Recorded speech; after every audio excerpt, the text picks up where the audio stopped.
Today on Ham Radio Q&A, a retro review of the ICOM IC2800H dual band mobile transceiver. So please keep watching for more.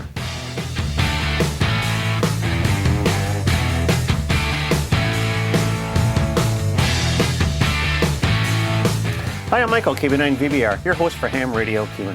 I'm on a mission to inspire and educate the amateur radio community, so if this is your first time watching, please consider hitting that subscribe button.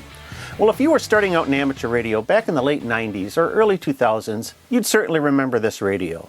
The ICOM IC2800H was the pinnacle of the ICOM VHF line back when it was introduced in 1999. This dual-band FM mobile transceiver was quite innovative for its time, although its basic function wasn't really out of the ordinary. It had dual VFOs and 50 watts of output power on VHF, about 35 on UHF, and those features were pretty commonplace on high-end mobiles at the time. But what's notable about this radio is its display. This is one of the first mobile rigs with a full-color LCD screen. That display was quite the selling point at the time. I remember this radio being quite popular when it was introduced back in the day, but it was kind of outside my budget. Well, this model I found at a ham fest, and the price was right, so I grabbed it. Oh, we'll talk more about the fair price for a used radio like this later on, but first, let's take a look at the features of the ICOM IC2800H. This rig has independent tuning and volume knobs for the 2 meter and the 70 centimeter bands. The A channel is for 2 meters and the B channel 70 centimeters. There are 99 memories for each band, or a total of 198 memories. You also get 2 call channels, one for VHF and another for UHF, for a total of 200 memories. You can also set 6 scan edges for both the VHF and the UHF side. Since the IC2800H has dual VFOs, you can monitor the VHF and UHF bands simultaneously. Other features include a packet radio port, 4 power modes, backlit microphone, crossband repeat, and an out-of-band receive from 118 to 174 megahertz on VHF. UHF receive is limited to 430 to 450 megahertz. Now let's dig into what really makes this radio unusual. The IC2800 has a remote mountable head. In fact, this was one of the first radios where remote mounting was the only choice. There is no facility to attach a head to the main body.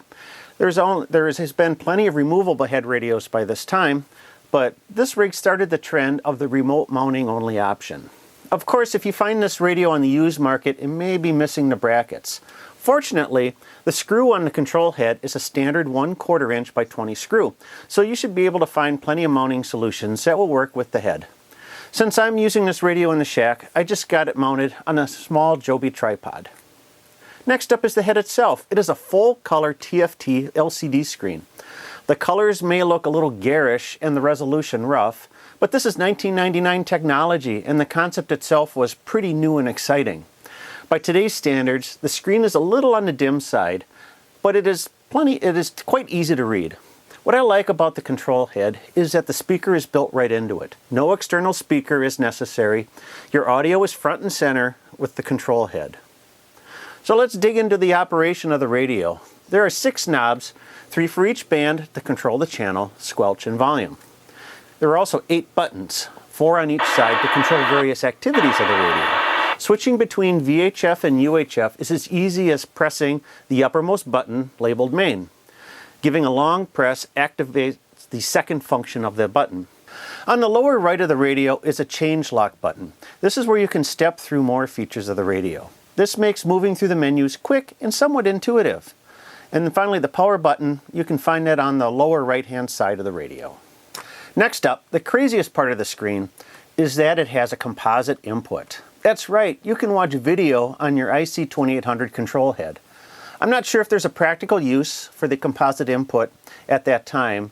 I suppose you could use it for a backup camera or something, but in 1999, backup cameras really weren't popular yet. Maybe you could use it with your ATV receiver or slow scan TV on 2 meters, who knows? But the composite input is video only, so you're not going to get any audio. It was a gimmicky feature, and if any IC2800 users out there had a use for the composite input, I'd love to hear about it. Of course, the 2800 has its limitations, and there are a couple downsides to the radio. First off, even though the radio has 99 VHF and 99 UHF channels, The A band is dedicated only to VHF and the B band only to UHF. You are unable to monitor two VHF or two UHF channels at the same time. Having that feature would have been nice. Back in the day, I had a Kenwood TM-V7A from that era, and it could do exactly what I was looking for. The other downside is the ICOM microphone. Now, the microphone really isn't that bad. It has the ability to control almost all of the features of the radio. You can change power, level, band, channel, turn on and off, tone and offset, so there's plenty of versatility in the microphone. But it has a chintzy feel and the buttons are quite small. Plus, the little cover is going to be one of the first things that you're going to lose on this radio. Another issue with the microphone is the switch. It's not the most durable out there, and I've seen that using this microphone in long-term use, the switch can wear out. So be aware of that if you're shopping for one of these rigs on the used market. Speaking of the used market, let's talk a bit about pricing. When this radio was introduced in 1999, retail price was $670, and it had a street price of about $550. According to the federal government's Consumer Price Index, that would be about $1,000 in today's dollars. Looking on the used market, the going price on eBay and other online forums is about $250 to $300 today, with a medium price of $265. I think that's a tad high and would look for something around the $200 to $225 mark at a Hamfest. Of course, condition will weigh heavy on any price. Look for unscratched screens, clean bodies, and exhibits with all or most of their parts. If the microphone's rough, you can replace it for about $15 online.